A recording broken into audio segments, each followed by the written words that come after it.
Why should I care about the Agile Coaching Growth Wheel? That is a great question. You know what? You don't need to care about the Agile Coaching Growth Wheel if you don't want to make a difference. You don't need to care about it if you're not interested in driving more purpose. You don't need to care about the growth wheel if you're not interested in helping your organizations to generate more sustainable value. And absolutely stop watching this video if you're not interested in a roadmap for how you can improve your competencies in an agile working environment. Before you leave though, I'd love it if you hit the like button.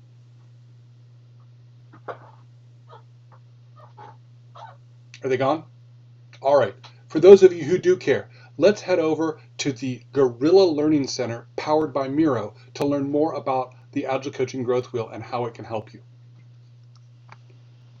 The Agile Coaching Growth Wheel is a tool for Agile coaches, for Scrum Masters, for leaders, anyone who wants to get better at helping teams and organizations grow and deliver sustainable value using Agile and Lean principles and practices.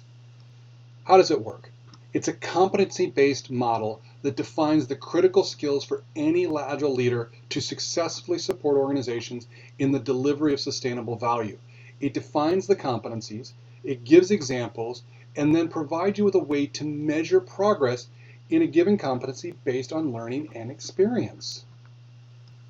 All right, let's take a look at the growth wheel itself.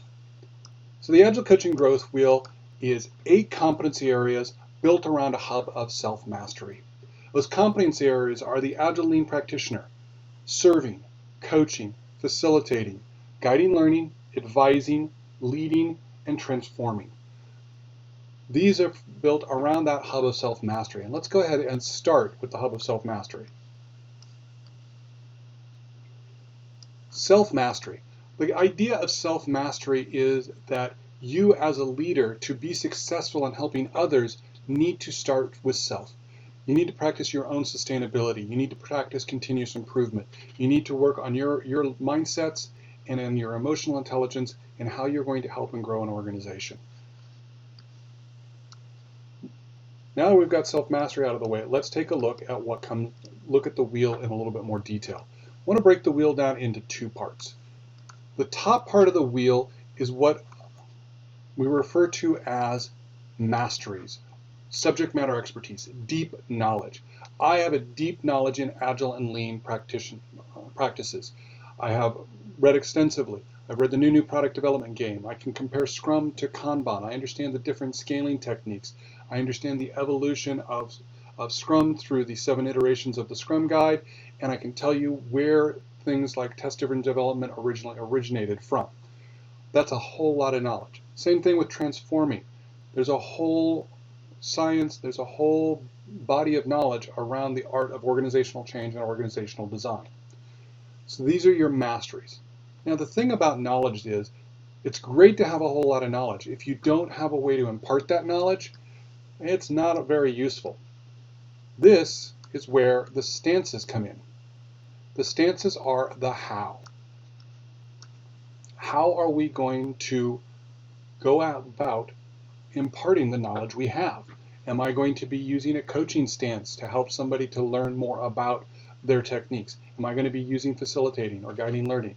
When I teach a certified Scrum Master class, I am using the stances of guide learning and facilitating predominantly when I teach my Scrum Master class. So I need to have a very strong competency in these 2 stances to be an effective Scrum trainer. Now that we understand how the wheel is broken up into masteries, the knowledge and deep expertise, and the stances, how do we impart that knowledge and expertise, let's go ahead and take a look at the Agile Coaching Growth Wheel and through the lens of a starting Scrum Master, their journey into Agile and the career paths that they could follow from there. So we got a starting Scrum Master. First thing we want to do is, what about the masteries? We want to practice the art of focus. And as a starting Scrum Master, focus in just on being a good Agile Lean practitioner. In fact, let's lean into that Scrum value of focus even more, and let's just focus on being a good Scrum practitioner. Forget about Kanban, forget about scaling, just focus on Scrum. Do you understand the principles behind transparency, inspection, and adaptation and how they make the Scrum engine go? Do you understand the reasoning around not wanting to use the 3 questions in the daily Scrum anymore and instead use techniques like walking the board. Then what are the stances that you want to lean into? As a Scrum Master, the stances you want to lean into, first and foremost, you want to lean into the art of facilitation. Being a good facilitator is to free from difficulty, to help your team or organization to get to their desired goal. As a Scrum Master, your job is to help the team to become more effective. That is facilitation. And then I recommend a side order of teaching. If you're getting into this and you're trying to get a new team to start using Scrum and everything, you got to help them to understand the reasonings behind these things. Being able to teach in little micro learnings to help them to understand how to do a sprint planning effectively, or the way to do a good daily Scrum in less than 15 minutes. You need those skills as a teacher, as an instructor. So now we've seen here, what are the skills a good starting Scrum Master needs to focus on? When you come out of your Certified Scrum Master workshop, what are the areas that you need to focus on? Now let's take a step forward and look at possible learning journeys of where a Scrum Master can go. I want to look at 3 potential learning journeys that a Scrum Master can grow into, and what are the stances and the masteries that you want to develop depending on that learning journey.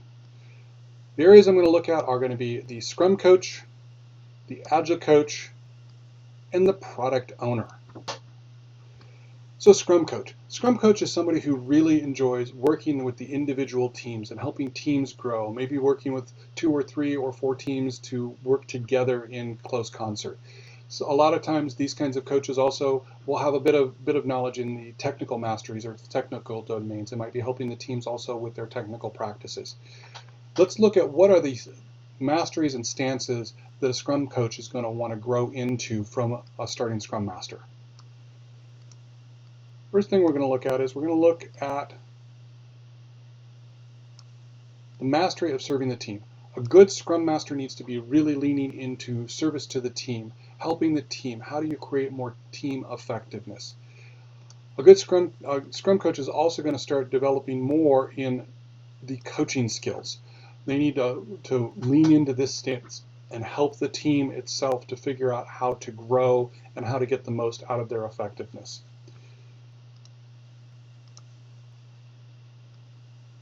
But Scrum Coach is also going to want to deepen their facilitation and broaden their teaching into full guide learning.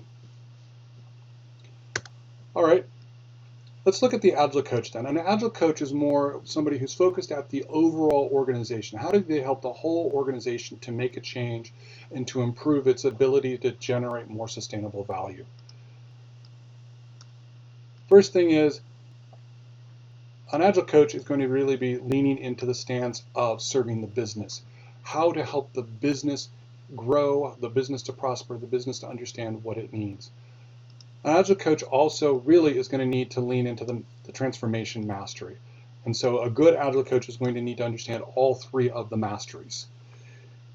From a stances point of view, Agile Coach really is going to be leaning into the advising stance.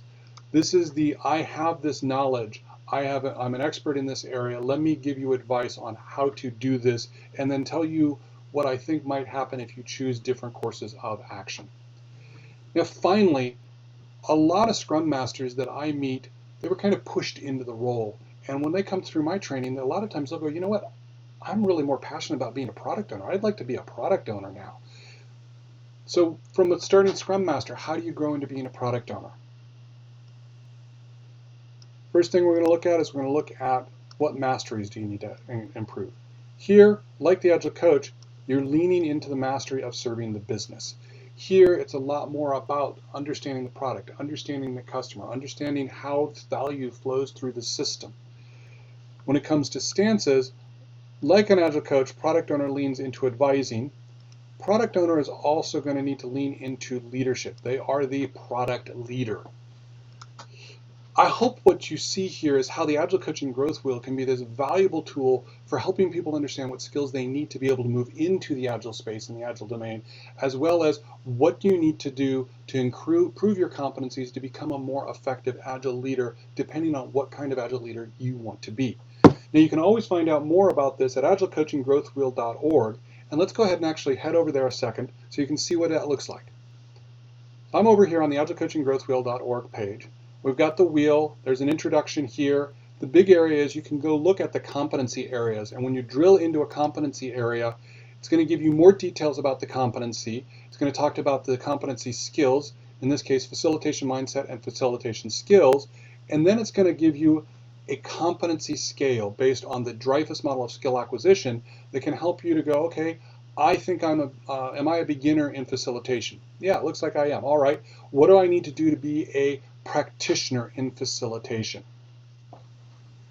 I hope this video has helped you to better understand the Agile Coaching Growth Wheel and the value it can generate for you. If you have any questions, please post them in the comments, liking and subscribing on the way, and I promise I will get back to them. You can also check out these videos. One's on why should I hire a Scrum Master, and the other is Scrum the right framework for me? Until next time, I'm Joel Bancroft-Connors, the Gorilla Coach. I hope you have a wonderful day.